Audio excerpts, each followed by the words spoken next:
Good evening, everyone, and welcome to the library. My name is Mary Ray Shantz, and I'm the Manager of Special Collections, Archives, and Digital Collections at the library. So I want to welcome you here to the Bram and Bloom Appel Salon tonight for our evening of coffee, beer, and mosh pits, hosted by Toronto Star's Peter Howell. Before we get started, I just wanted to let you know a little bit about our current exhibit in the TD Gallery, Coffee, Beer, and Mosh Pits. And it's an exhibit of original posters and ephemera from the library's special collections with photographs on loan from the Toronto Star. And it follows the changes in music in Toronto from the 1960s to the present day. So you are all welcome to join us after the talk for a guided tour of the exhibit in the TD Gallery on the first floor. And hopefully you'll be able to continue some of the excitement that comes from our discussion this evening. As a reminder, today's event is being taped and it will be posted on our website soon. And if you Twitter, we want you to join the conversation with the hashtag Appel Salon.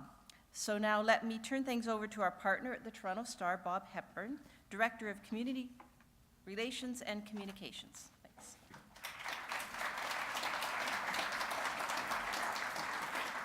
Thank you, and this is a great crowd on a cold night. We've been doing these Star Talks events at the library for about 4 or 5 years now. We've had everywhere from Rick Mercer to Margaret Trudeau to our guest tonight. It's been a great relationship that we've had with the library over all these years. These Star Talk events are so successful that we now take them to Stratford in the summertime. And this will be our 3rd year there, and we interview the actors on stage right after the events. So if you're in Stratford this summer, take a look for us. Stratford loves it. They're the ones who actually approached us about doing it. So my role here tonight is to introduce Peter Howell and his 3 guests. And Peter has been a published journalist since 1976 and has covered the Toronto and Canadian music scenes for well over 30 years. And he's worked at the Star since 1991 and is currently our acclaimed movie critic. And yes, he loves the Oscars. But before he switched to reviewing films, Peter was our acclaimed music critic for many years. And he knows the history of the Toronto music scene. He has interviewed the music stars of the 60s, 70s, 80s, 90s, right up to today. Murray McLauchlan. He's been a star in the Toronto music scene since he was 17, when he began playing in coffee houses in the Yorkville area, long before the fashionable shops moved in. Over the decades, he has had success in the pop, adult contemporary, country, and folk music fields, and is best known for his hits Farmer's Song and Down by the Henry Moor, that statue sculpture at City Hall. Murray is a multiple Juno Award winner. He's a member of the Order of Canada. He's written his own autobiography, and for fun, he is a licensed pilot, although he just told me he stopped flying recently. Lorraine Segato. When I was preparing these notes, I took a look at some of her biographical material, and all I can say is, wow. She's a respected musician, songwriter, filmmaker, event producer, artistic director, speechwriter, narrator, music editor, lecturer, and social justice activist. She's co-founder and lead singer of the Parachute Club, one of the most critically lauded and commercially successful groups of the 80s, a group that won 5 Juno Awards, countless other awards, and has been honored with the Indie Hall of Fame Award. And she remains active today in the artistic world, working on stage and in production, and continuing to educate and inspire Canadians as she has done for the past 3 decades. Brendan Canning. is one of the 2 founding members of the famous indie rock band Broken Social Scene, and has been a major figure on this city's music scene for some 20 years. Founded in 2001, Broken Social Scene recorded gold records, was praised by music critics around North America, won 2 Juno Awards, and was twice nominated for the Polaris Music Prize for the Best Canadian Album. Besides Broken Social Scene, Brendan has been a member of various notable other bands, including his newest band, Cookie Duster. He's also been featured in, I don't know where these people get all this time to do all these things.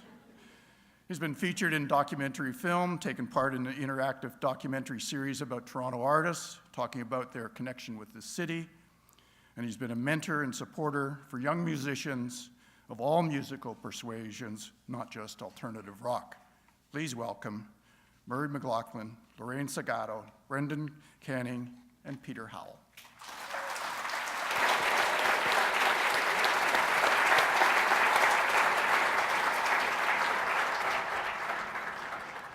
Hello, everybody. Can you hear me okay? It's a wonderful turnout. I'm really glad everybody came here. I thought I would start by asking, it's funny, I thought I was at the Sex, Drugs, and Rock and Roll show, but it's coffee, beer, and mosh pits. My three wonderful guests here, you all come from sort of different eras, and I think definitions here will be an interesting part of this discussion, because people like me often impose definitions on you folks, and you don't always appreciate it, right? You came from the singer-songwriter sort of background, right, Murray? That's sort of where you started in the 60s? Yeah, I started playing guitar when I was quite young, mostly because my brother told me not to touch the one that he had brought home that he was planning to learn on. But yeah, I was in art school and suddenly got exposed to that amalgam of poetry, modern poetry, and folk music that was coming, principally at that time out of New York City. And you know, it was something really new, and it was something really fresh, and I was beginning to realize that my future coming out of art school was going to be sharpening pencils in a studio for Hallmark cards. Keep going. I can do this because I know him. Oh, Hey, Murray, you gotta turn that thing on. Even though you project really well. So you didn't hear anything I said? I heard it. I did. I heard it all. It sounded Well, great I think so far. we're actually about to prove something fundamental to the Canadian music industry, that you can not hear a fucking thing that I say, and it won't really matter. Lorraine, you know, you would come from the era, early 80s that we called new wave or punk. Was that a term you were comfortable with?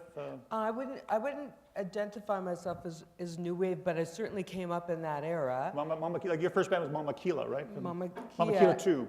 Mama Kia 2. And unlike Murray, I had a brief stint that lasted about 2 months as a singer-songwriter.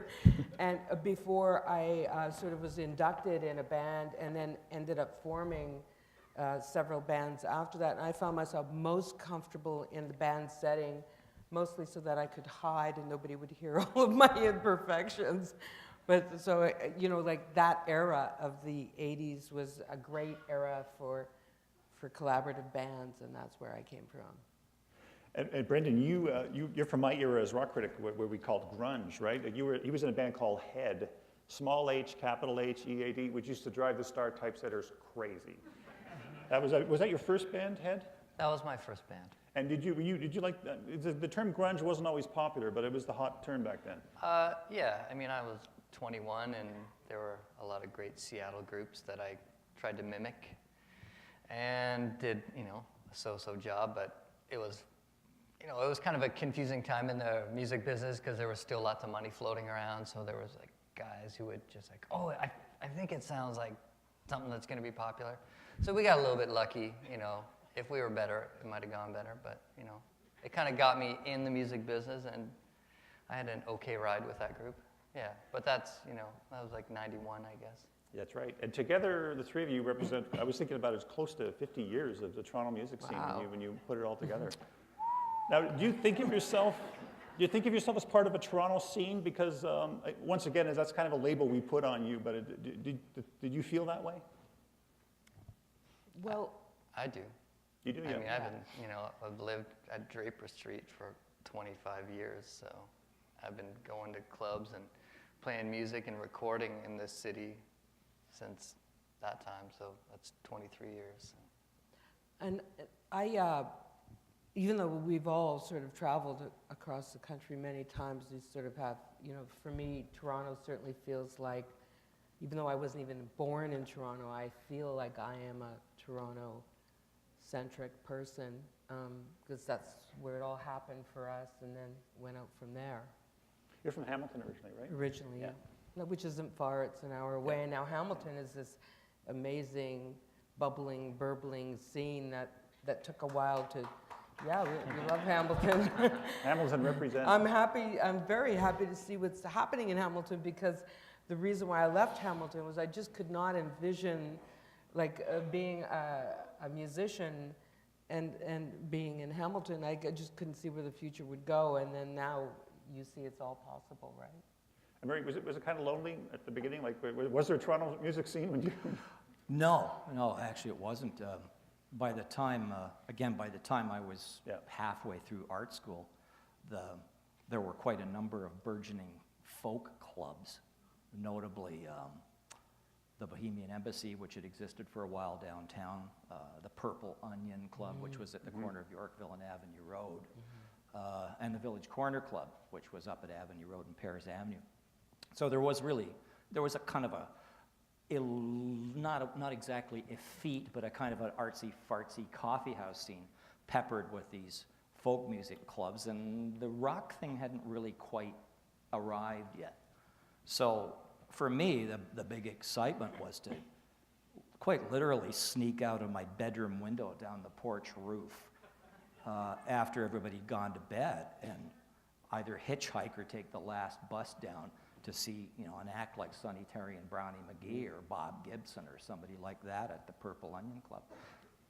I stole money out of my brother's pants to pay for the coffee, it was kind of like that. So there was a scene, and my buddy Nick Kapanovich and I used to go and hang out quite regularly at the Bohemian Embassy, where, I met a lot of people who taught me how to play the guitar, like Jimmy McCarthy and Amos Garrett.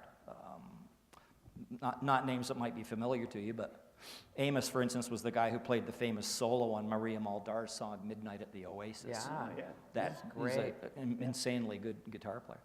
So it was a small scene, but it was really vibrant. And there was a lot of kind of crosstalk. There was a lot of people sitting up all night and going, "Okay, how do you do that? How do you do that?" Swapping licks, and it was really fun. I got totally sucked into it. The original question was, did you feel like you were part of a Toronto scene? Yeah, because what was here attracted me, a kid from North York, down first of all to art school because it was culturally starving up there.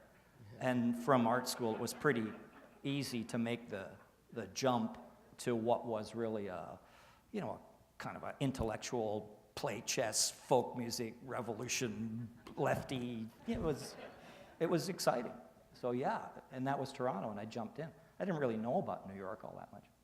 I remember one of the perennial questions was whether Toronto had a distinctive sound, because San Francisco had a sort of acid rock, and Liverpool had kind of the Mersey pop kind of sound, and Seattle in the 90s had the grunge sound, and there was always this, I think it's a very Canadian thing to always want to define ourselves, but did any of you ever tie yourself up in knots wondering whether you had to have a distinctive Toronto sound?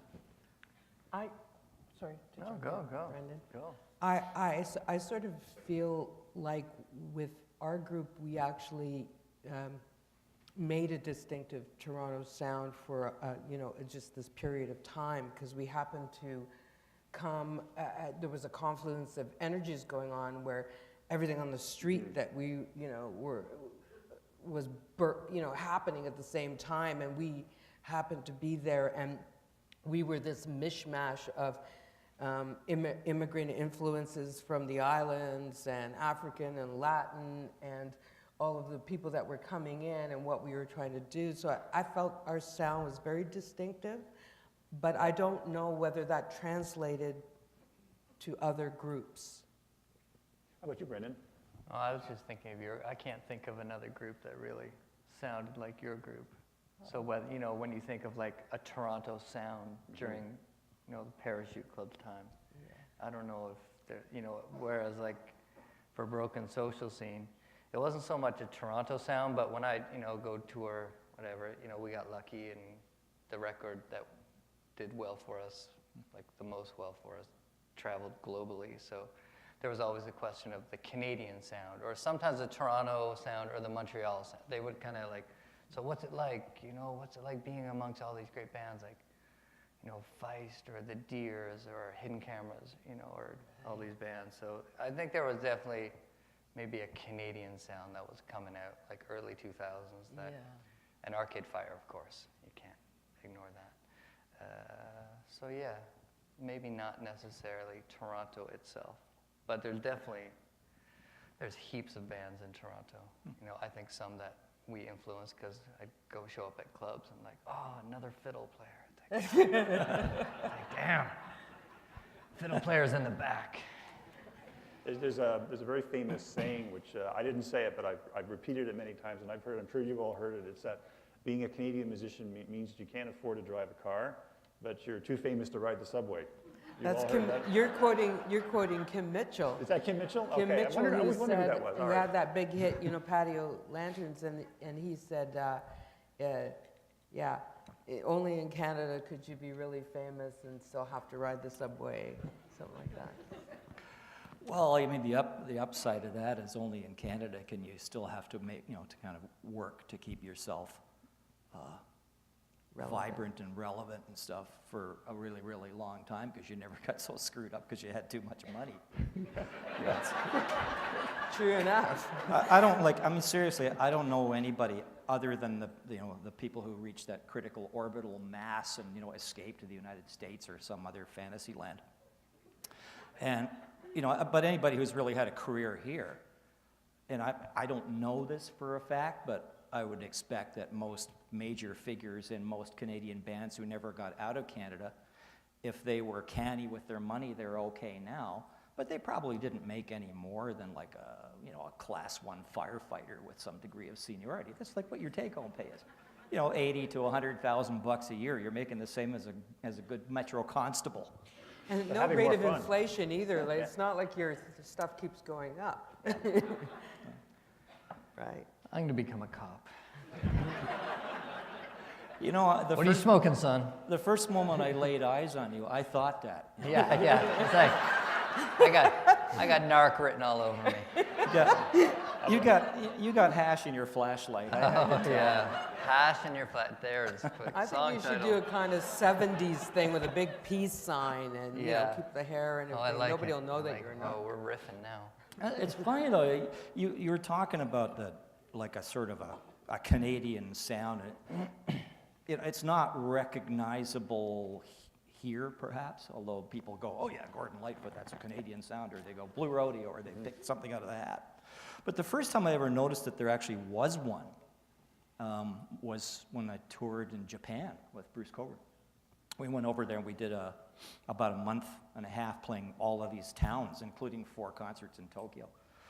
And the first thing I really noticed was, you'd talk to the Japanese people who were all like big fans. They knew all kinds of obscure Canadian writers. They knew guys like Bruce Murdoch from Montreal, people that, nobody's ever heard of. One song the guy wrote. But these Japanese clubs, they would know all about Canadian music, and they would go, "Oh, Canadian music is very, very different from American music." And I go, "Oh, really? Why?" And they go, "It's like the wind is blowing through you." That's good. And I went like, "Well, exactly how do you mean that?" And then they get very red, That's funny. We had this thing talk about Canadian film, about this constant striving for identity seems to be our identity. It truly is. Yeah. I remember being in film school in the mid-'70s, and it was every day, it was part of our curriculum that we had to ask ourselves the question, what is our cultural identity? And interestingly enough, it's really stayed with me because I've been fascinated over these years. Like, I have a deep obsession with cultural history and our cultural history. As an Italian who has a whole long history of sort of knowing a lot of details around the history of, you know, European culture and everything, one of the things I find the biggest differences between us is that there is an insecurity here that doesn't exist in parts of Europe, because the culture is heralded as, you know, it's integrated within the day-to-day life of it. Whereas, you know, here it's kind of like you're a musician, but it's separated in some way from. You know, that's actually, well, Do you want to argue you know, with me no, now? no, I'm thinking like I almost have what amounts to laboratory proof of that phenomenon. But this is not going to take long, I swear to God it won't, but in the early days. We got all the time in the world for you, Mary. Well, in the early days, like when broadcasting companies bought FM frequency bands, you know, they paid a big pile of money, and like broadcasters do, they paid for those frequencies, and they didn't really know quite what to do with them. There's no money in this. It wasn't AM. They couldn't sell a lot of advertising. They didn't really know what to do with it. So they had to put something on the air, and they basically put these dope-smoking guys like Reiner Schwartz on the air and let them play whatever the hell they wanted. They were completely unsupervised, so they'd sit up all night, and they'd play like album sides, like whatever it was they wanted. And they would play, you know, the new Bruce Cockburn album back to back with the new Jethro Tull album. And the weird thing is that the people who were staying up and listening to this, it was kind of like college radio. In a way. The people who were listening to this didn't create silos between the two bunches of music. To them, I mean, hearing a Bruce Cockburn record was exactly the same as hearing a Jethro Tull album. So they didn't draw any lines between the two. Ergo, they thought Bruce Cockburn was just as good or great or better, and went to see his shows. And I think that's kind of a. I'd take Bruce Cockburn over Jethro Tull, I think. It is what it is. You know, it's what you're talking about. Yeah. Yeah, I recommend you all see the exhibit downstairs, and I was looking at it before I came up, and I got very nostalgic for all the tangible stuff, because it's not just listening to the music. I used to love having vinyl albums, and this really dates me, obviously, but I used to like looking at the pictures and holding it in my hands as I listened to it, and an exhibit like this brings that back. And I was thinking also about postering. I don't know, and Brandon, you can tell us whether I'm out of date here, but is there still like a postering thing? There's still, I mean, my last album, which came out on vinyl, as every, you know, band puts out a record, it always comes out on vinyl, because, you know, CDs sell less, so you buy your vinyl if you're a music, you know, a real hardcore music fan, and then you get your download card so you can put it on your computer. But yeah, I did a street postering campaign. I mean, street postering, like, I'm not going out there with my staple gun on cold February nights anymore, but I did an awful lot of that. You used to. I used to, yeah. You know, at a certain point, you got to draw the line and say, I'm not going to go out tonight and put up street posters. I'm hoping that people will come to the gig without that, but it helps. But the cops get after you now, right, Lorraine? Yeah, well, and also it used to be like you'd go out there and you'd be like, it'd be like this espionage thing, you know, you'd be putting up your stuff, making sure nobody comes after you. You know, I just want to make a comment about your thing about vinyl and postering and all of these things. And we always say, you know, I date myself when I say this. You have to stop saying that. Okay. Not just because... Because we're the same age? Because you date... No, it's not. I mean, I don't mean it because it also implies I date myself, which means I'm out of touch.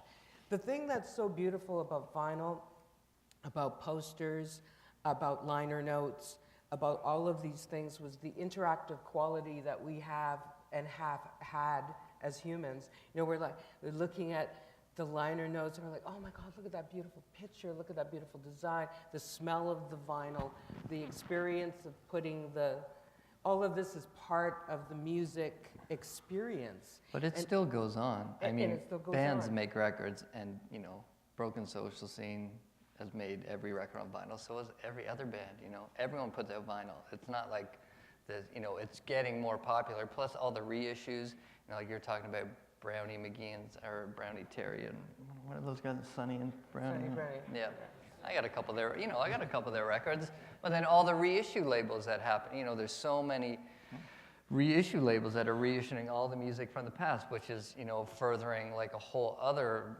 record buying thing. Because when I go to buy records, it's like, oh, let's see, you know, what Honest John's records reissued this month, or let's see what Soul Jazz records reissued, which is, keeping music going into the archives of whatever the past 50 years of music. And so it's alive and well in a niche market.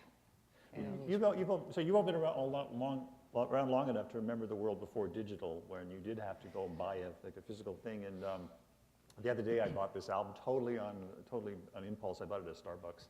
It was Dusty Springfield collection, and my son said, "Why did you buy that?" And I said, "Because I like it." And he says, "What? I could have burned that for you." And I said, "I don't want you to burn it for me. I want to buy the damn thing and play it in my car." But Right. this is a new mindset now, right? But have you noticed much? Like, how much of a shift has it been for you, for your own music, and for just your mental view of it all? I just had this image of you sitting with a scotch in your hand, tears rolling down your face, singing, That's true. "You don't have to say you love me." So you the guy looking through my window the other night? I've been there. I had to practically beg Sony BMG to actually turn our product into digital product because nobody could find us because we used to be on, I guess, vinyl and then cassette, and it was only the greatest hits package that was on CD, not the earlier stuff. So there was this whole period of time where people kept, like, I get these requests from people all over the world going, "How do I find your music?" And they couldn't find it. So when I was thinking about the lesser of evils, I was like, sure. But I was begging Sony to at least get it up on digital, so people could access it. That was, I mean, it's definitely more difficult to sell records if you're not like a marquee artist. Like my solo record, for instance, is not going to sell as well as the Broken Social Scene record. So the digital age has definitely changed buying habits, but at the same time, because my band is way more popular, my main Broken Social Scene is way more popular than whatever I did in the past.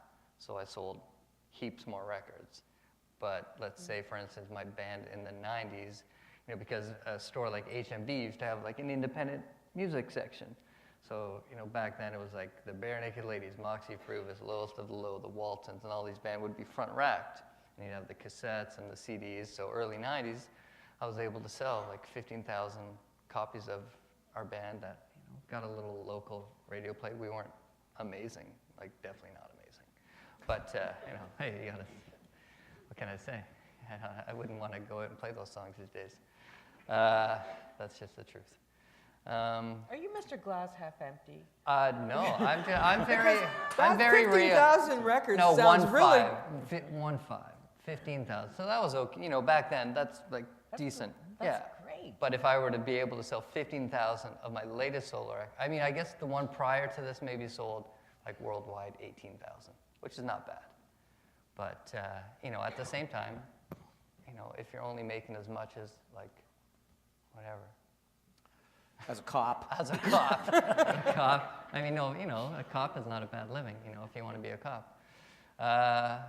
But yeah, you gotta, whatever, you gotta bust your ass. That's I basically find that what it people comes of a down to. particular age group, and I would count all of us in here, still value the experience of buying music that they listened to when they were younger. Like I have friends who, have every single Rolling Stone record on vinyl, and then as soon as it came out on digital, they went out and bought all the CD to replace it. I found that's very honorable. I think that is a true music fan who wants to replicate it in any medium.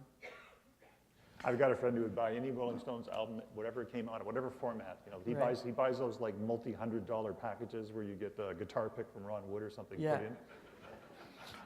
I like the way things are. It's like a smorgasbord. And my best example is I have a 22-year-old son. And back when I was driving him to Rosedale Heights School of the Arts, I'd put on like 40s on 4 on the Sirius satellite radio. And it'd be like, he was playing trombone, like first year at the time, and I'd be like listening to Benny Goodman and be going like, holy shit, can those guys ever play? It's like amazing.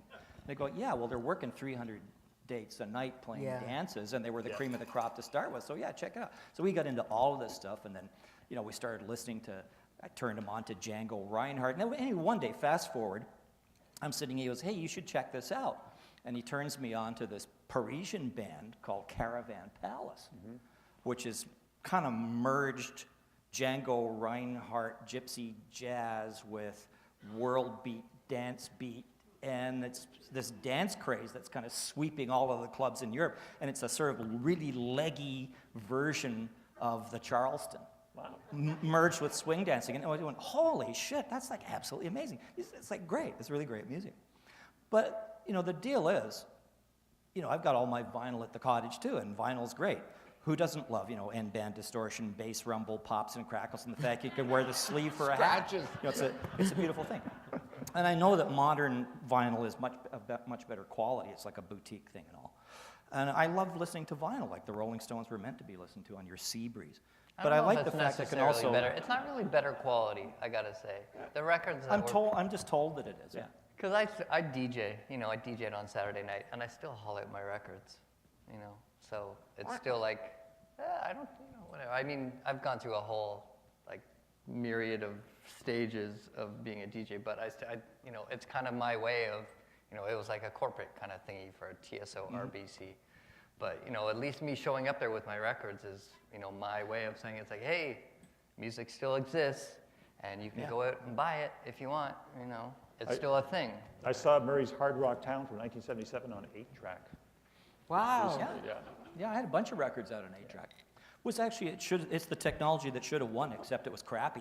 You know, because people just couldn't go and get the song they wanted. You had to deal with all of this. It was kind of a flip and sexy flop. thing to go. I actually have an 8-track tape player in my kitchen with a Patsy Cline 8-track cartridge. Wow. Just so I can, you know, peel the onions and play I Fall to Pieces. You know, if you We don't should know, get together, actually. Yeah, we should. We've obviously got a lot of. If you don't know, by the way, Murray's son was born right in the middle of a Cowboy Junkies concert. Basically, I was at the show. He began to be born. Yeah, began to be born. Yeah, my wife Denise, she was at the time doing these big things. They were called intimate and interactives. They were like concerts at Much Music. And it was the Cowboy Junkies night to be intimate and interactive. So she broke the waters during the show while she was hosting it. And, you know, she was kind of out to there at the time. And Didn't that she little was baby sweating just like crazy. slide out? Yeah, and the makeup gal came up, honey, you're really sweating a lot. She said, well, my waters just broke. Oh, you're kidding. That's ha, ha, ha. Well, she was timing her contractions to the length of the various Cowboy Junkies song because she knew what the cues were. So, yeah, we got to the hospital, and it was like standing on a tube of toothpaste. It all happened pretty fast. I wanted to ask you, I wonder if we could talk about band dynamics. I'm always fascinated by bands and how they hold together because there's so many egos involved, and it's just a really tough thing, right? And you've all been in and out of bands at various times. You were in the Silver Tractors, which I saw in the 70s at the National Arts Center in Ottawa. Well, Obviously I didn't mean to interrupt, step on your... Yeah, go ahead. There's a big difference between being in a band and hiring one. So I've always been, I mean, it's not exactly how I would want to characterize it, but I've always been, the guys used to always refer to me as exalted signer of the checks. So I'm just saying it's a very different dynamic if you're working with people that you've hired. You know, There's a reason why they call Bruce Springsteen the boss, right? Like, yeah, I guess. Yeah. But you know, obviously it's different for my friends here. I think. Sure.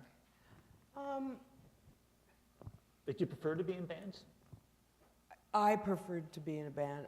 The interesting thing was, you know, in an effort to disclose, our band was interesting because it was seen as a kind of collaborative experience but in fact it was myself and Billy Bryans, the drummer, who were the sort of legal partners in the group. So we were kind of songs. You two wrote the songs. We started the group, and the concept of the group sort of came out of Mama Kia and V, the band that we were in before. And so we were sort of seen as benevolent dictators in a really kind way, you know, in a kind of lefty ideologue way. We were seen as like, you know, good to be. But in essence, we made the decisions, but we kept it as kind of, you know, equal as we possibly could. They used to actually call her Commissar Segato. It's only because I know him. But Brendan, you always I've always thought it interesting you call it a collective, Broken Soul Session, a collective. I think you're the only band that uses that term, and you don't want to be called a band, right? So.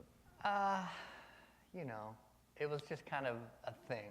It would be like, you know, you have a band, but then the next time you play, it would be a different lineup because different people would go out of town. So you just get together, write some songs for your show next week, and then the next show you'd play, it would be a different lineup. So I guess in that way, it just became a collective because after, you know, so many years of playing with all these people, it's like, yeah, we're all, you know, it was kind of just a bunch of people who were buds, or, you know, some dated, as you do, you know, men and women playing music together.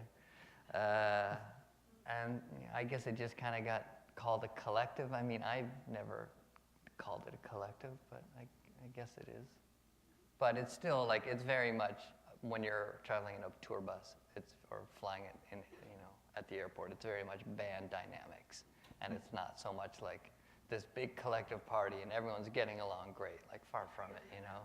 I mean, let's be realistic. You know, you're traveling in very close quarters for a number of years and trying to get your voice heard in some way. And yeah, it's like you don't always shine with the best side of your personality when you're in all these things versus say if, you know, you're a band leader and hiring your band, well, there's this, you know, I think someone told me recently that like bands just shouldn't even talk to one another, which I kind of thought was a neat concept because bands are always so dysfunctional, whether, you know, it's like Pink Floyd or, I don't know, like the Brian Jonestown Massacre or, you know, there's just like countless, or I don't know, like, There's all these jokes all the time, you know, oh, drummers are always this and bass players are always that.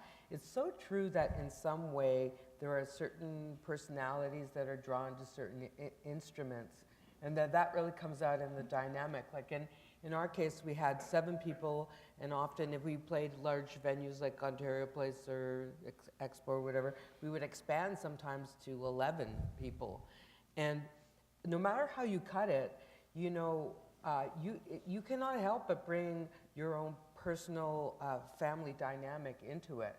So there's always like the disgruntled sister or brother. There's the, you know, the person doesn't feel, you know, honored enough. There's the person who's bossy.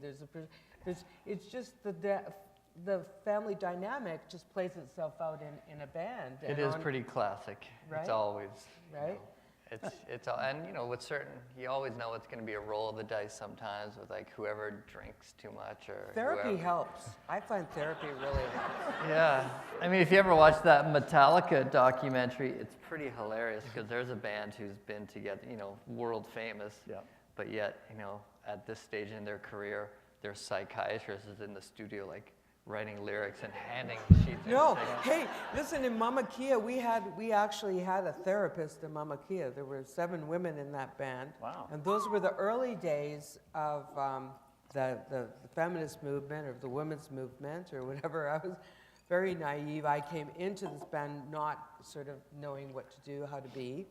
But there was an actual social worker therapist person who would kind of help us all kind of process because there was a lot of finger-pointing stuff that was going on, you know, and you're young and you don't know how to articulate, or you don't realize that you don't have to say everything that's on your mind. That comes like way later. Could you instruct me?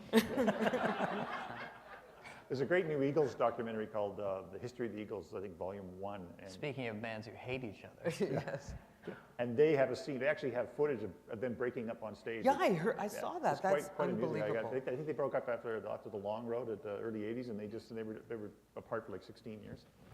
But Murray, I mean, you mostly solo, you call yourself, but lately you've been in a band called Lunch at Allen's, right? Yeah, I mean, well, I was going to mention, there's like that thing you just talked about, because I toured with the Everly Brothers in the early 70s. Yeah.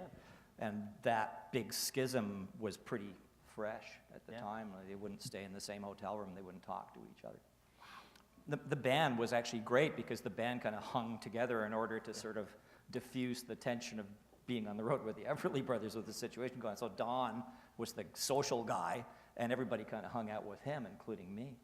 And you know, it was a pickup band, but it bonded really quickly. It was Warren Zevon on piano. Wow. Waddy Wachtel, who went on to produce He's all awesome. Jackson Brown stuff on guitar. Rusty Young on steel. I think it was Russ Kunkel on drums. So it was like it was a really shitty band. Did you ever have any insight into why the Everly Brothers were warring for like 20 years? The dark rumors were that it was the usual thing. It was mutual interest in the same person of the opposite sex, which is, Wow. you know, if it's going to be like a couple of brothers break up, it's usually something like that, you know. It's not, you used my towel. It's not usually that. You know? But I mean, my bands, they happen two ways. And yes, I'm in a band now, which I actually really love. Sort of a supergroup. Oh. A Toronto supergroup. They are. I mean, they're the most super people I've ever worked with, and they have huge songwriting credentials. It's a band called Lunch at Allen's, and the members are Ian Thomas. Ian's, Bette Midler, Santana, blah, blah, blah, all, you know, just huge track record. Mark Jordan's got, you know, hits by Rod Stewart and all kinds of different people. And Cindy Church, who, you know, is fantastic. She's with Quartet and a bunch of other bands besides us. But what, you know, it's a dream band because we're all grown-ups. And everybody really respects each other's abilities. And everybody really enjoys the fact that when you are not actually fronting the song, you get to play, which as a front artist, you often find yourself playing in a rhythm role, or you have to kind of tone down your playing to fit within a structure or to be in an accompanist mode. But when you're actually playing in a band, you can actually really play. You can be inventive and play solos because you're concentrating on that. And that was a blast for me. It was like I always wanted to be in a band. Do you all marvel at the fact that the Stones have been together 50 years, now 51 years? Totally. Having read Keith's book, yeah. You know, I have to say as an addendum to the conversation, even though it's true that there are often tensions and strange things that come up that you have to deal with, when I think back on my experience with Parachute Club, I feel really lucky because each and every one of those folks were really extraordinary people, and given what I saw lots of other bands go through where they just literally imploded, destructed,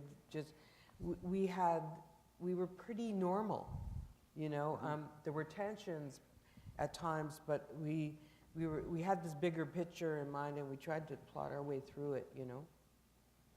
Good check the other time. I think we're still pretty good for now. I wanted to ask all you. I asked them all ahead of time if they could tell me if they had any good road stories, because they're not just Toronto musicians; they travel as well, right? All through the years, and I was hoping each of you might have a great untold road story you might want to share with us. Do you want to start, Lorraine? I do, because mine will be quick. I have actually two very quick ones. But so we were in Germany, and we were the first time we appeared in Germany, and they had this big. You appear in a sort of television show that reaches all of Germany. It's just huge. It's kind of like Top of the Pops, but German style. And then you're along with, it's not just a music show. There's like, they show sharks in a tank, and it's a marketplace thing, and it's just kind of crazy. Anyways, we arrived there the very first time we're on we go to the rehearsal, and they have this, very elaborate set. And there's a lot of bubbles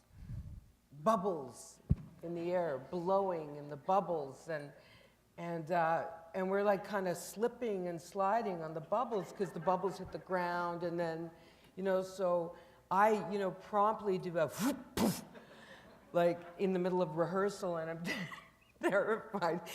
And Lori, the keyboard player, is so proud of herself. She's been trying to learn all these German phrases. So she goes up to one of the tech guys and she says, "Ich bin having eine Probleme mit die Blasen."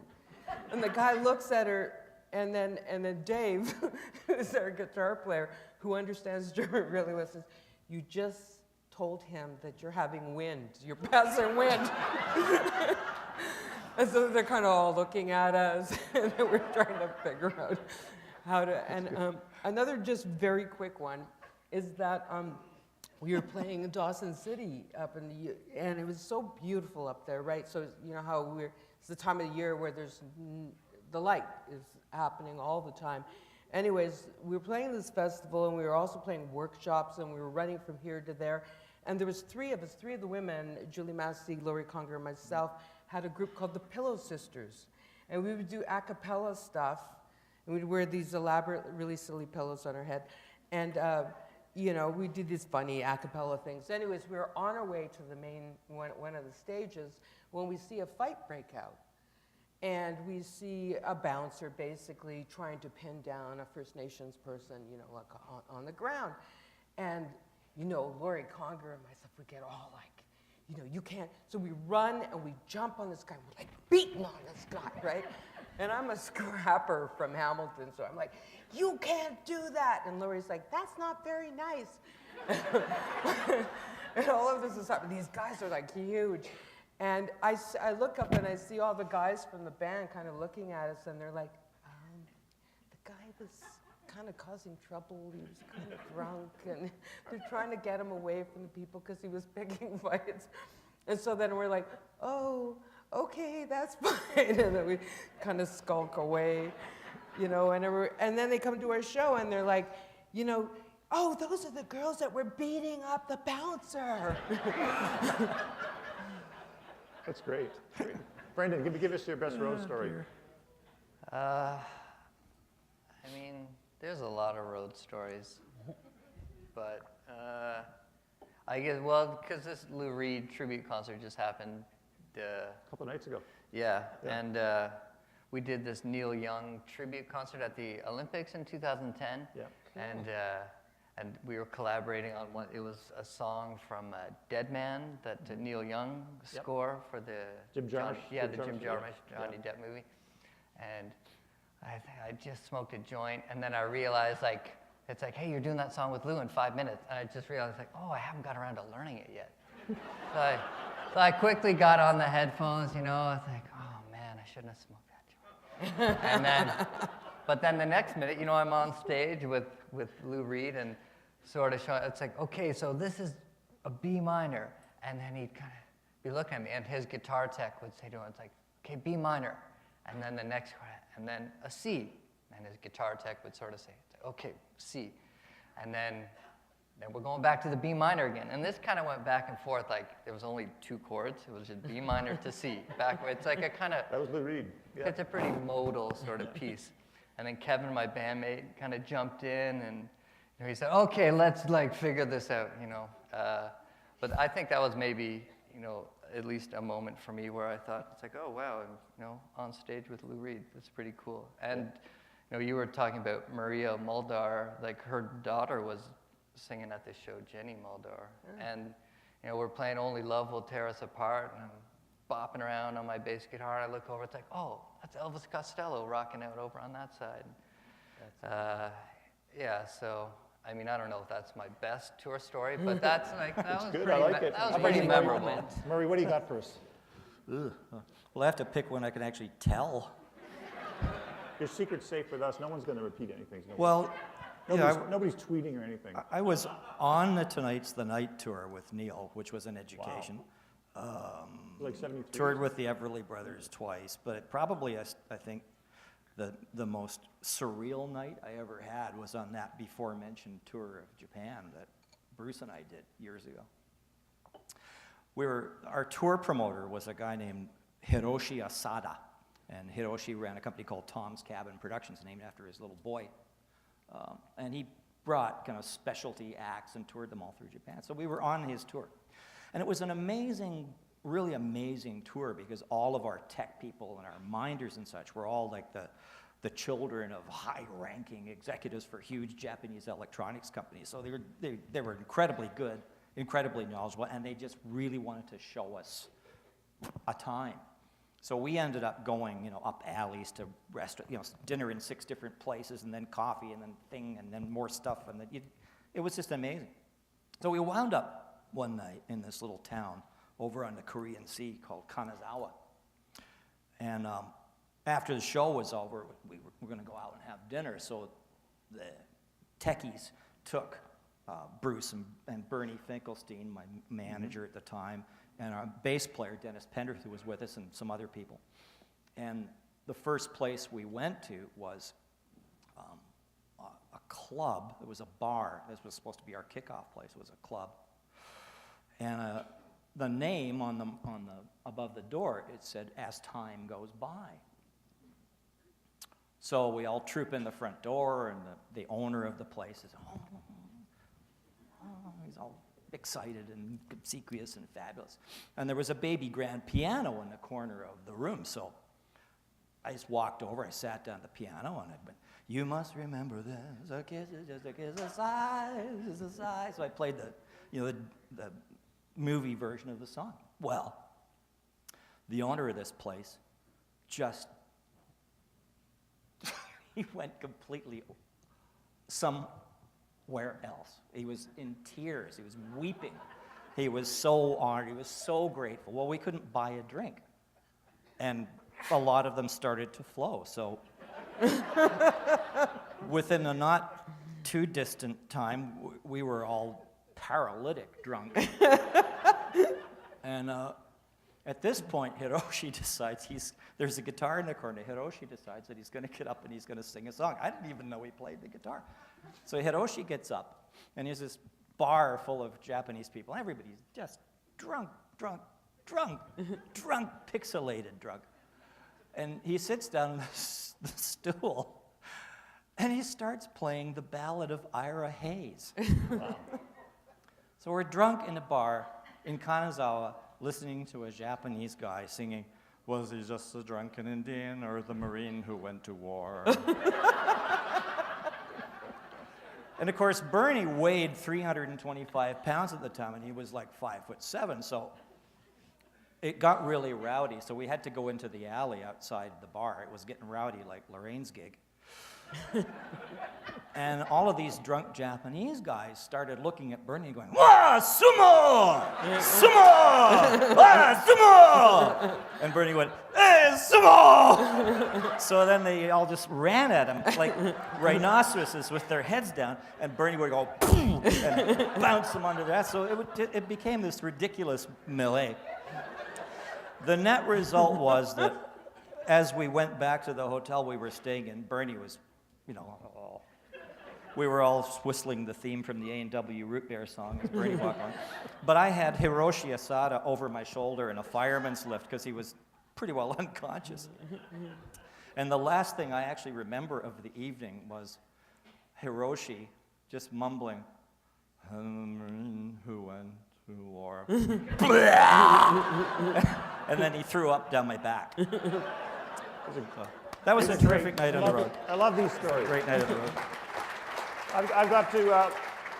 I'm being selfish here. I'm hogging these great people, but it's your turn to ask some questions now. If you want to come up to the mic in the middle there and ask some. Do we have anybody? So much pressure. Here comes one or a couple. Pressure. The pressure. I haven't thought about So I came here to hear your wonderful stories, but also about mosh pits. And maybe Murray just told us the original mosh pit, but I was wondering if you could explain that to me, what a mosh pit is. I don't understand it.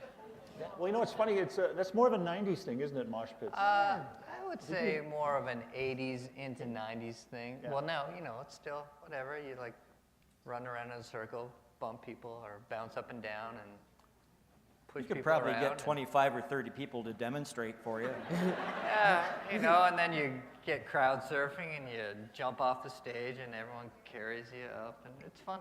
We'll Super jump fun. and crash into each other. Yeah, there's a great Mike Myers movie, Wayne's World. There's a great scene where like somebody's passing a refrigerator, and there's a live steer going by, and they sort of satirize. Fiat 500.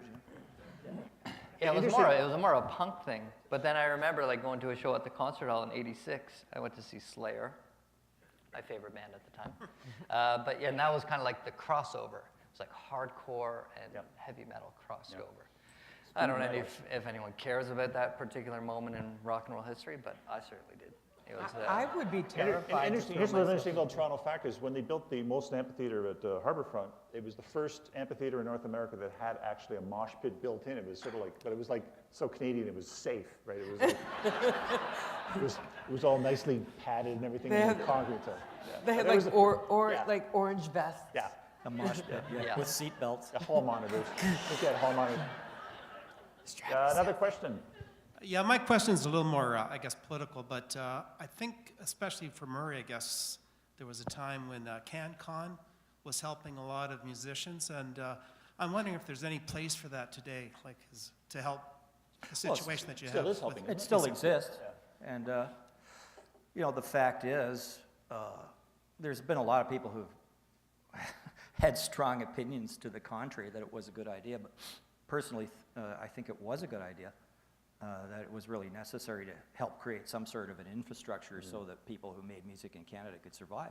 Because the media was, at the time, completely uncooperative. They would not play Canadian records.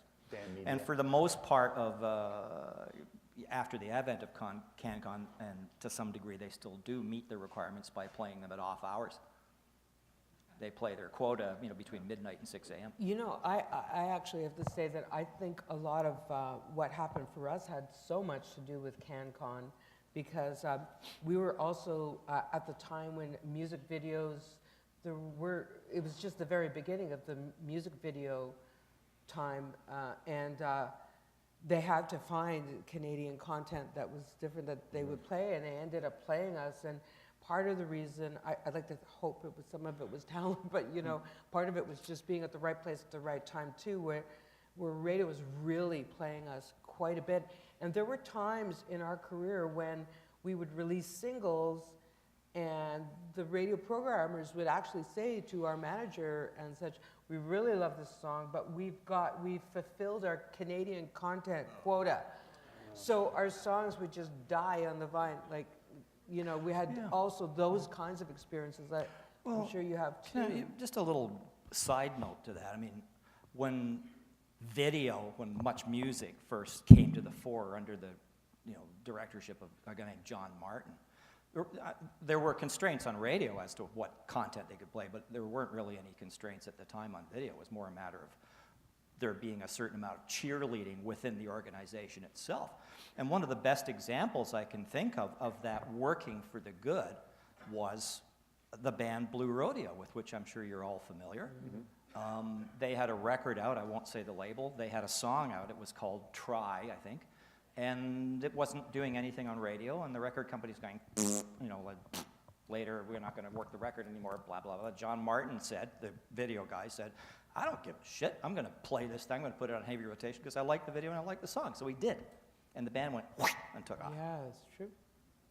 So a lot of people come along and they get very fortunate to be in the right place when an emergent phenomena is happening, like surfing the first wave of the video phenomenology, or in my case, surfing the first wave of the FM radio phenomenon. So, yeah. Another question? Hi, I'd like to ask a question about what you consider your musical influences, where you got started loving music and wanting to perform. I remember, Murray, in your house on Hazelton Avenue, where you had this great jukebox with a great Wurlitzer jukebox with all these 40s country and R&B and black music and blues, and fantastic. I remember sitting there listening to that stuff. And so, for the three of you, where did you get started? What turned you on to music? What was the kind of music you first listened to and made you want to go ahead being a musician?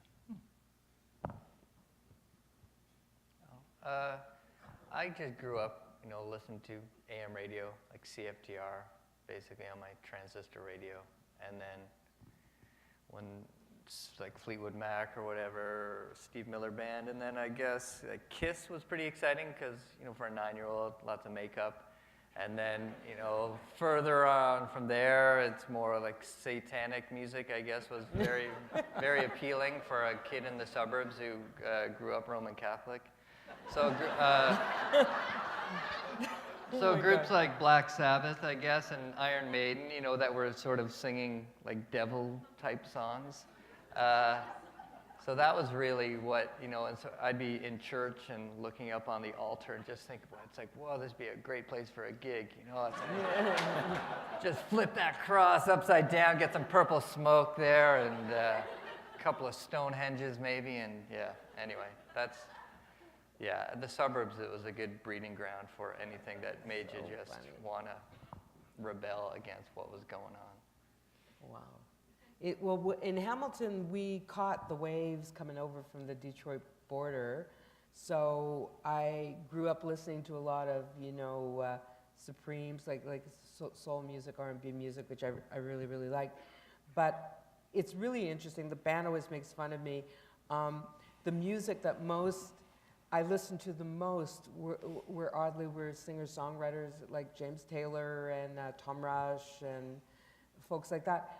I never wrote music like that. In fact, the music that I listened to when I was younger that really inspired me to want to be a musician was not music that I ever ended up doing ever in my career, but music to this day that I still sort of always go back and reference for different reasons. And there were also bands like, Grand Funk Railroad and that, just crazy. I listened to as much stuff as I could when I was younger, but as I got into making music, then the music that really actually caught the passion that was in me was really world music, African music, Latin music, groove music. Yeah. How about you, Murray? Yeah, I read a story in Rolling Stone once. Tell me if this is true. Is it true that you were at a party with Bob Dylan once and you just sat down at a piano and just played a little song for him? I was at a party, and Dylan was there along with most of the other members of the band. It was at Gordon Lightfoot's house. I don't remember playing the piano, but that doesn't necessarily mean that I didn't. I think that was the night that Bobby Newirth burned his jacket in Gordon's fireplace. There was a hell of a smell in the house for days. How many people would actually put up your hands if you would actually come to see Lorraine sing a review called I've Seen Fire and I've Seen James? Oh, see, there you go. We were talking about that. That's so funny. It's a project. Should I answer the question? Or? Yeah, answer the question. Influences. Briefly, 3 things. When I was a little young teenage fella, 12, 13, 14, I was addicted to late night radio, and there was a program run by a guy named Randy Ferris, and it was a folk music show. But uncharacteristically, at a time when folk music was like Hootenanny and the Brothers Four, Randy Ferris was playing Library of Congress recordings. He was playing, Woody Guthrie. He was playing old Delta blues people. He was playing all kinds of stuff. And I got really hooked to listening to it. So my early experiences, stuff like folk, traditional old folk music, were on that show. Probably the next major thing that got me into music didn't really have to do with music at all. It was a friend of mine and a mentor who recently died at 100 years old, called Doris McCarthy. Doris was my painting instructor in school. And what she got into my head was that it is the visual image that holds the power, because the visual image is the key to creating an emotion in a person. That you can tell them things all day, you can say things, you can say what's happening, you can narrate till you're blue in the face. But if you can create some sort of tableau where they experience that emotion, that will stay with them. So that really informed my future as a writer. That's why I was able to write things very early, like Child Song, which is, it's a simple narrative. It's a series of just images of stuff happening. The third thing was just really, I love playing music. I would do it whether I was making a living at it or not. The big influence of actually mastering an instrument or coming on to the point where you could actually work an instrument well enough to do something with it was a huge thrill for me, and it still is. I mean, at this point, I've been working like a dog for 6 months now, mastering these things called shell voicings, which allow me to sit there and comp along with Freddie Green and the Basie Band. So, it never stops. You do it because you love to do it. You don't really do it because there's a living in it. Otherwise, you'd be a police officer. Right? Another question. First, I want to thank all 3 of you for being here and doing this. Second thing, I remember Murray, your show, Swinging on a Star on CBC. And I remember the interview with Lorraine on it as well. And we did that. I was going to say the CBC did you find that it has helped expose a lot of Canadian music that you would normally wouldn't hear? Oh, God, yes, absolutely. It's been the well and the go-to place for music and also recording music festivals. And it's for some of the more marginal artists that play music festivals. I mean, CBC actually paid them union scale when they broadcasted it or recorded them. And that's, you know, it's a $350 at a critical time when you're trying to buy lunch that's very, very important to a lot of people. And CBC's been, you know, don't get me on my soapbox about the value of CBC, because I think if we let that go, we're out of our fucking minds.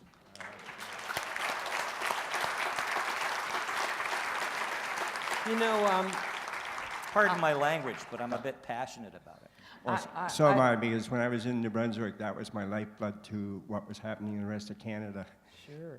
But I was in Hamilton, 1979, and I went to your the clamshell there when you had your Whispering Rain concert, and I found my tickets up about 3 or 4 days ago. I was wondering if you'd do autograph it a little bit later on sometime.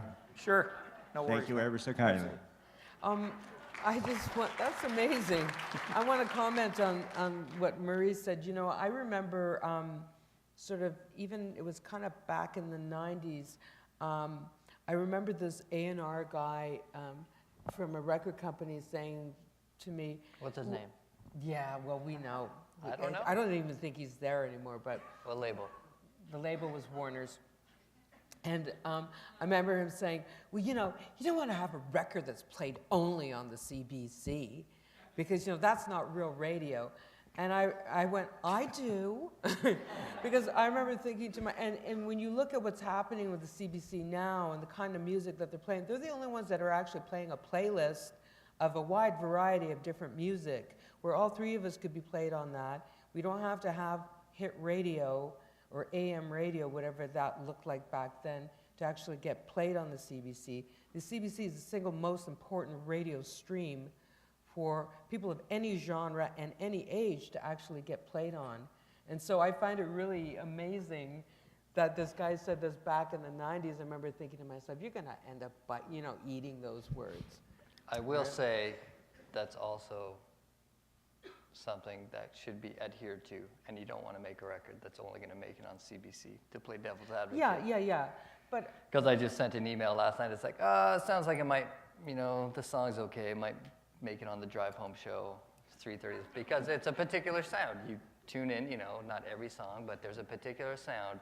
It's a softness and an earnestness, and this is no offense to anyone who gets played on that show, but, you know, there's a certain lack of danger. right. And, you know, it's like, I'm just happen to like music that's maybe a little bit weirder than might get played, and maybe you have to wait. You know, it lost the show, Brave New Waves used to be, you know, midnight to 5 a.m. And that where they would play a lot more cutting edge music. So CBC is definitely, I mean, that was before Brent Banbury became such a wacky guy and like hosts some funny show. But I remember those days growing up, and I think CBC for me back then. But then, of course, you know, if you want to hear more cutting-edge music, I mean, there's the internet, that old thing. And there's also satellite radio, where you get to discover a lot. So even though I will say, across the board, CBC is a great station, and I definitely am into it, and thankful for whenever that $350 check came in because I did some session that, like whatever. That was another like glass half empty moment. I just, you know, I'm like, I maintain realism with my career, and I just, you know, I'm just constantly trying to like strive for. I get what you're talking about, because it would have been that the music that you're kind of talking about would have been played on 102.1 or 107. Not definitely not 107, because they don't play anything after like 1985. Right. Like back to the Canadian, back to Canadian No, content. but That's back why in the bands day. like Haywire can still get checks, because you know there's a certain, you know, no offense to Haywire. I don't know if anyone played in that band here, but I think Ralph James is doing okay as the bass. Was he in Haywire, Ralph James? I don't know, I don't remember. Yeah. No, not in Haywire. He was in Harlequin. Sorry. Anyway. You know, But Just, are you I could talk talking about 102.1 is where you would have been played? Like before- 102.1 I would get played in the 90s, but you know, because of the advent of Live Nation and Clear Channel, like those parameters of what radio stations get played, I mean, you know, it's good for a certain market. Well, the point I think is that radio has changed so radically, it feels like any one of us could be hoping to be played somewhere, but you don't know where it is you're going to land because there's no way that you can know who's going to accept your music in a way unless you're gearing your music towards 99.9 or whatever, and none of us play that kind of music. So, Q10 Zeppelin? pardon? Yeah, Q1 Zeppelin. Q10 Floyd, never mind. Oh, Zeppelin all the time. Well, Yeah. you know, this is, as long as we're talking specifics, I would like to make 2 points. I'm sorry you're standing there, sir, but. Well, maybe it'll refresh your memory. I think it's important to point out that when we talk about CBC here, all we've talked about is radio, Right. right? And I think that that's really kind of an interesting point because everybody loves radio. Mm-hmm. Everybody loves CBC radio. I don't think there's anybody who doesn't, whether you're soft or cold or about what it is. They have a lot of services on podcasts. They have a lot of 1s, 2s, 3s. They have a lot of places doing different kinds of music. But I think everybody basically finds something of interest, whether it's conversational, intelligent, literary, or whatever on CBC radio, and that's a huge and valuable asset. But the way the organization is structured, radio has to basically share the same funding from the government as the television side, but radio isn't allowed to make revenue from advertising. So when people scream and yell from the private sector about CBC and go, they're competing with government money in the private sector, just be sure to be understanding that they're actually talking about television, and I think they have a case to make. I'm not a huge fan of CBC television. I think it's redundant. But if we let radio go, we're out of our minds, period. I like the Passionate Eye. That's a good show. I got another question for you here. Yeah. You were talking earlier about the Toronto musical influence or Canadian musical influence. One question I'd like to ask you, I was lucky and came here and hung around Yorkville in the mid-60s. The influence of live music upon you all, because this is something which sadly over the years in Toronto is less and less. In those days, I grew up with the Stones and the Beatles. That didn't impress me too much, but to be able to go down to the Colonial Tavern or the Town Tavern and for the price of a beer to hear McCoy Tyner, Roland Kirk, all of these guys that I had only seen on a big stage far away in the UK was a huge influence on my musical life. Mm-hmm. Perhaps you could address that question yourselves in terms of what was the influence of live music upon what you've become as Huge musicians. influence, right? Yeah. You go. For me, again, the cross-pollination, the jamming, because, you know, you knew everybody. Like, everybody sat, everybody hung out, everybody went to, I had a loft down in Queen Street, people would come over, we would party, we'd play, we'd write, there was just a scene, it was more of a scene. It was also a kind of instructional, you mentioned a certain little period in time in the 60s, and one of my favorite memories is, just walking up Avenue Road towards Webster's Restaurant and seeing David Clayton Thomas sitting on the steps of the church there playing really good blues and singing like David Clayton Thomas, and everybody just walking by and going like, because he was nobody, right? But he'd, been a huge rock star in Canada. He'd been like David Clayton Thomas and the Shays. There was all those bands, Bobby Christ and the Imperials. There were all these like amazing blues R&B bands. They were great. They were suit bands. They were terrific. But David was down on his luck. So, a couple of years later, I ran into him again. I was riding around in his limousine in New York because he'd gotten a gig with Blood, Sweat, and Tears. Well, that's the way the world works, isn't it? So David Clayton Thomas started like Justin Bieber. That's what you're saying. No, I wouldn't draw that parallel, no. I don't see where that parallel came from, Peter, I gotta say. Justin Bieber was a busker in Stratford. Oh, right. And he's got a lot. Why do I don't? He's got the white I don't man's really want to blues. know that. Like David Clayton Thomas can hardly open his hands anymore because he's been in so many fights. I can just imagine somebody going like, yeah, you're just like Justin Bieber. Pow! You know, Queen Street in the late 70s, early 80s was all about the music. We would, down at the Horseshoe there, we'd see Teenage Head, Talking Heads, you know, David Byrne. All the bands coming up from New York would end up somehow on the Strip. And because it was a small community that was growing larger and larger because the influx of people that were moving down there, we basically all supported each other by going to each other's gigs in between our own gigs, you know, and then after that there was the booze cans, and we'd finish a gig and we'd then go and play at a booze can. We'd go and see our friends play at a booze can. It really felt like an incredible community. You know, a lot of times I have people who come up and say, oh, I miss those days, and I don't think it's a nostalgia moment because you want to go back to the 80s, but it's this moment where you really remember feeling like you were part of a community and you were all supporting each other and seeing each other come up, and also, you know, helping to grow the music to a larger and larger place.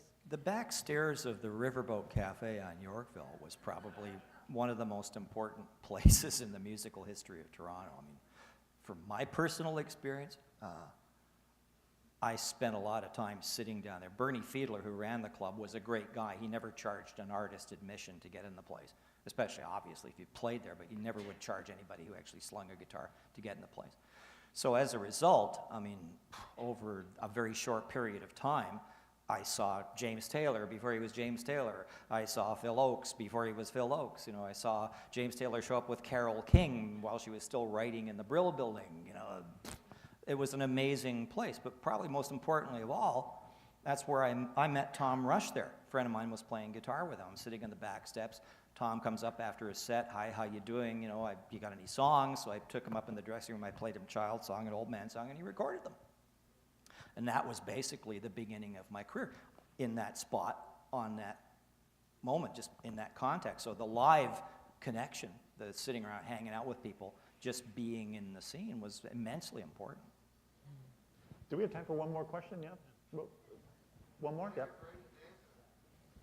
Sorry? Yeah. Brendan's Yeah. answer. My answer? Oh, what, live music? I mean, you know, what else do I do except go to clubs and check out bands for the past 23 years? So Queen Street, whether it was 1979, 1980, you still have the Horseshoe, you still, like Rivoli maybe to a lesser degree. There's no Beverly Tavern anymore, but you still have the Cameron House, which is still my favorite bar. And, you know, this Friday night you'll hear a pretty shit-hot country band, like good picking, good classic country, and the bar's packed. You go to the Rex Hotel, and, you know, whether it's Saturday afternoon or Saturday night or Wednesday night or whatever, and, you know, you go further along, you go to the Drake Hotel, whether it's the early 90s when I would play there in the 90s where it was like kind of a rubby hotel to now where it's like a slicker hotel. There's still an underground where bands play. You go further west, there's the Wrong Bar. You know, you go up to Dundas, you know, the Dakota Tavern is like a really hot spot. You know, it's all within, you know, you don't have to go east to Spadina, you don't have to go too far west of Dufferin, you really don't have to travel much past Bloor Street, and, you know, it's all like, as I always call it, the quadrant. You know, it's like, no one's going out to Greektown, really, except for my buddy Brody West, who plays saxophone at an Ethiopian place. But, and, you know, one of my newer bandmates who talks about going out on the Danforth. I'm like, you just keep your Danforth there. Well, like, I never need to, you know, like, what, am I going to go to Taste the Danforth Festival? No offense, but, you know. It's not a great festival. Our last question. It's just not. It's just not. Yeah. You mentioned David Clayton Thomas. I was in North Bay a couple of years ago, and he was playing there with Rita Chiarelli from Hamilton. And he had his orthopedic shoes on, and he was 73 at that point.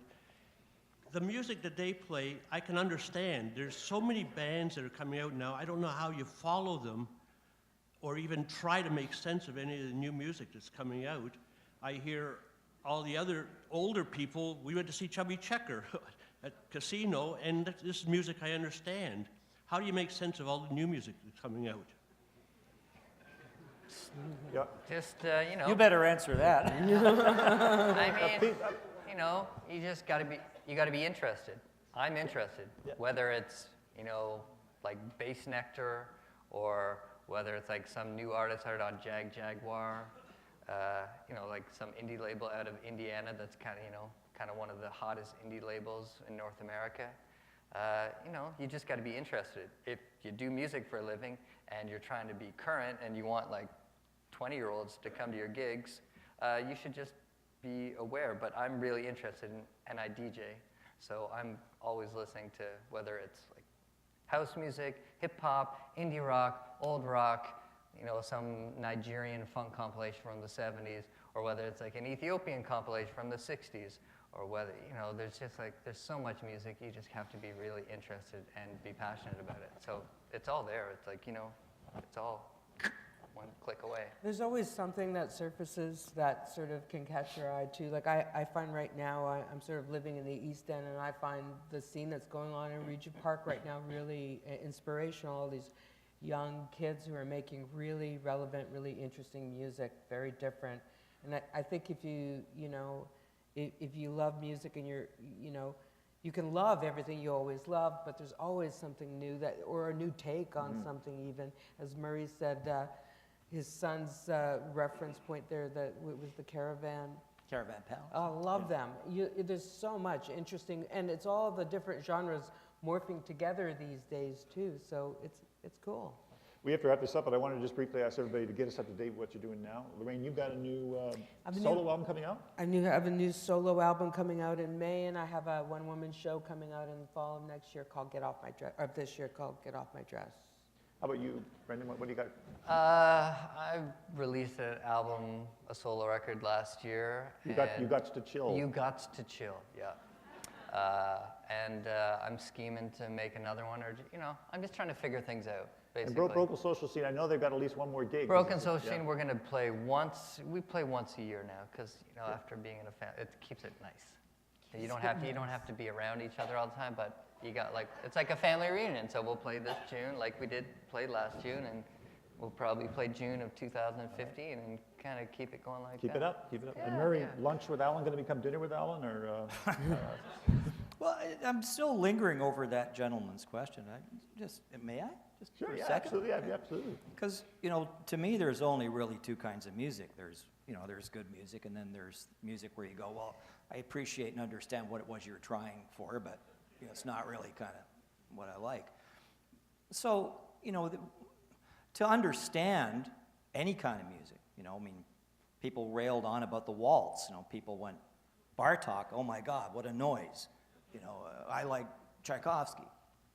People go, I like this or I like that. But it's always good to ask yourself whether your curiosity is failing, or whether you're just sort of mad because you don't understand it. You know, that's a sort of a different mindset. So, you know, I think there's something out there for everybody, and if you don't like what's coming along, then there's plenty of music in the past that you can cleave to and enjoy. That's not an invalid thing. I do a lot of that myself. I'm an addict, 40s on 4. And that was before my time. Yes, lunch at Allen's. We're still touring, and we will be. We have 2 concerts at the end of March.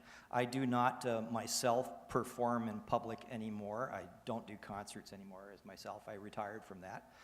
50 years was enough. Thank you. What else can you show me? And those who yelled at me for doing that said, why? You're at your peak. And I said, that's when you should stop. So I'm doing a lot of other stuff on boards. I've joined the Room 217 Foundation, which seeks to ally music and palliative care. Still active with SOCAN Foundation. Still a lot of stuff on the upper side, you know, trying to give back a little bit. And doing a lot of painting, which I really quite enjoy. That's always a good thing. Yeah. It's great to see all of you. I really enjoyed this. Thank you. I think our host now has a couple of words to say. And thank you to our panel, and thank you to everyone who came out this evening. Please, we do extend an invitation to come down to see Coffee, Beer, and Mosh Pits on the 1st floor. And we do have a tour guide with us, and I'm sure that we have tons of knowledge just in this room that you can share together. So thank you very much.